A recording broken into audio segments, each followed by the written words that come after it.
নমুনা বন্ধুকে নিয়ে বলতে পারো ভিডিওটা বানাচ্ছি। তো ওর দাবি ওর শরীরে নাকি পুষ্টি নেই, ও নাকি দুর্বল হয়ে যাচ্ছে।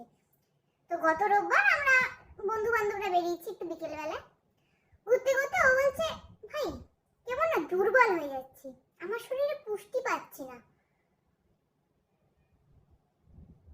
মানে তুই পুষ্টি পাচ্ছিস না, তোর শরীরে পুষ্টি নেই, এটা হলো আমার বন্ধুর ছবি।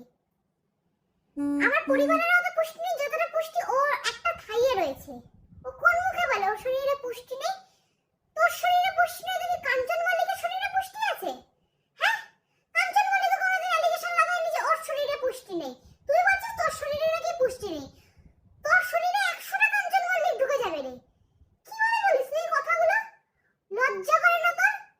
মানে আমি বুঝে পাই না এরা কোন মুখে বলে এই কথাগুলো।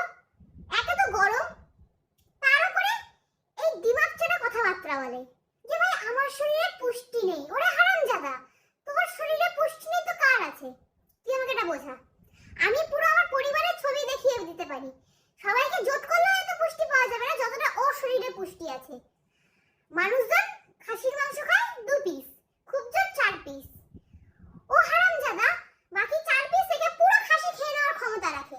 ওর যে শরীরে ক্ষমতা আছে ও খেয়ে নিতে পারবে, এইটুকু বিশ্বাস আমার ওর প্রতি আছে যে পুরো খাসিটা খেয়ে নিতে পারবে।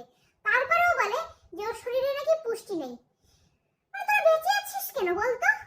মাঝে মাঝে মনে হয় কি তোদের সবগুলোকে না জুতো দিয়ে কেলাই।